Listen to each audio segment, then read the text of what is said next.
guys, and welcome back to Irene the Educator. I wanted to come on today. I'm not sure whether you heard about this story about the tragedy of 26 women who were brutally murdered after they were accused of witchcraft. Now, you don't have to go too far off into the world to there are different parts of the world to experience these kinds of evils that's going on. So after this disclaimer, I will start back into this. Just like, for example, I'm making my cream or my skincare product and someone tells me, oh, gee, look at you making your witch's brew or your concoction. It's things like that that set up the mindset that people may think to insert that into their culture, where they will abuse someone or kill someone because they feel like they are practicing witchcraft or something that should not be practiced. But it's things like that that I feel that people set things against women because they're focused on the women. And it kind of reminds me of the Salem witch hunt, but I'll get into that later.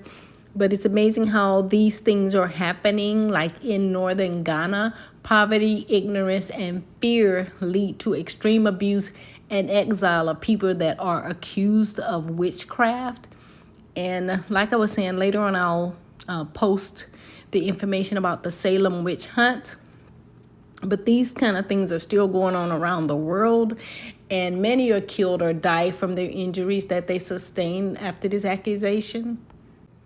Now, this is kind of sad and good at the same time because in Ghana, they do have 6 witch camps for some survivors if they can make their way across northern Ghana.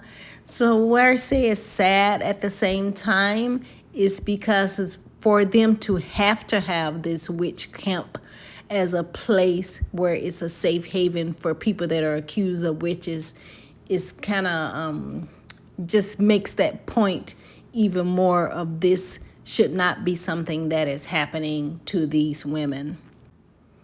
So that is why I want you to watch this video to bring this information, and please share it so we can stop this tragedy from continuing to happen. Thank you. Remember to like, share, and subscribe. Jihadists execute 26 women for allegedly being witches. Boko Haram militants have slaughtered a group of women in Nigeria that they deemed as witches. Last week, around 40 women were held in a village near Gwaza town in Borno State on the orders of the jihadist commander Ali Gail, whose children suddenly died overnight. Relatives, residents, and a woman who escaped told the AFP that the commander had accused the women of causing the children's deaths through witchcraft. Mr. Gail, 35, ordered his men to arrest the women from their homes known to practice witchcraft, said Toki Linby, one of the accused women. Linby said she managed to escape and fled to the regional capital after the killing of 14 women on Thursday.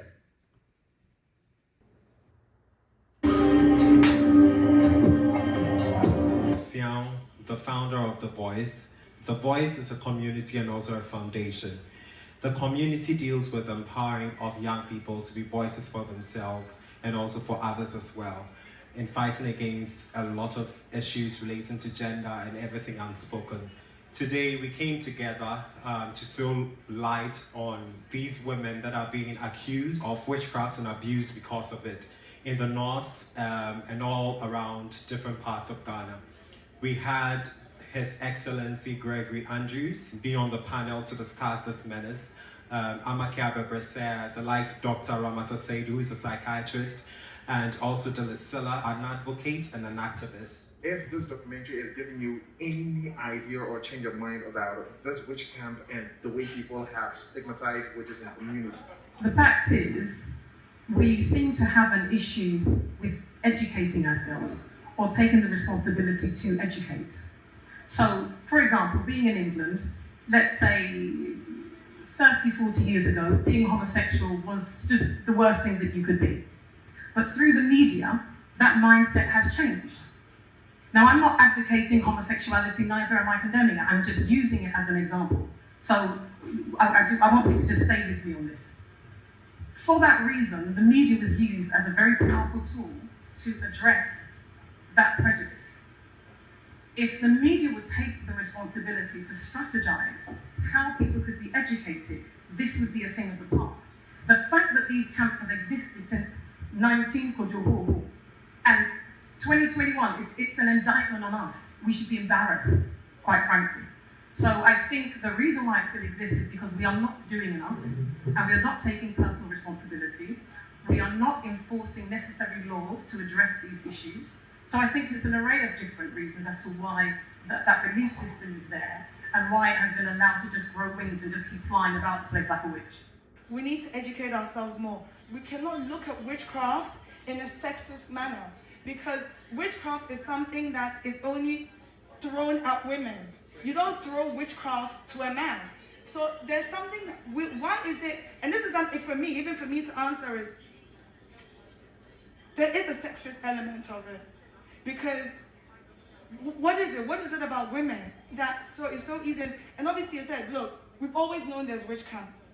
Maybe because it's not next to my community. Oh, but there's a witch camp, it's all over there. All the way up there. All over up there. But the truth is, people's grandmothers are in there. People's mothers are in there. And How can we change this narrative? it takes more than you and I. It literally takes each and every one of us. I do think government has to do its part, but obviously education is key. Those of us in the media, we need to have more educational conversations about this, because sometimes, look, it's not your fault. You probably, we have a certain mindset, or we've been told a certain things for years about witchcraft or witches. And then one day we find out, wow, those people you're saying are witches, maybe this one has a mental illness. So the beautiful thing about life is dynamic, we're learning. But the truth is, in 2021, it's so wrong that there are people's mothers, sisters, aunties, grandmothers in witch camps as you and I are standing there right now. When a queer dentist video came out, there was an uproar because everybody was shocked. But social media talked about it, the news talked about it. But these stories have been around.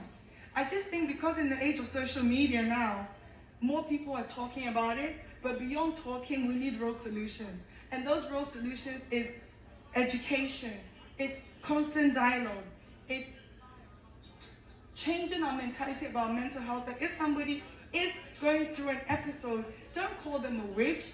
Let's seek medical attention. Someone is rushed in after a car accident and the person passes away. Car accident. And the first response from relatives after you break the news is, we knew they would kill you. Meaning that somebody is responsible for it. At this point, you can only imagine that when they go back home, who is this person they're going to hold responsible? It could either be the person they dislike, it could be the person that behaves unusually. It could also be the person that probably has been diagnosed as having a mental illness. So it's because once the person has changed in behavior, has changed in their thinking, has changed in the way they relate with one another, this person is not contributing in the family because they have an illness, then we will want to understand why is this person like this. Please like and share this video today. This is a shame that women are still targeted like this today. The United States has a shameful history with the Salem witch trials, where people were tried and persecuted for accusations of being a witch. The Salem witch trials were a series of hearings and prosecutions of people accused of witchcraft in colonial Massachusetts. Between February 1962 and May 1963, more than 200 people were accused, 30 people were found guilty, 19 of whom were executed by hangings. So like, share, and subscribe, and return for the next video. Thank you.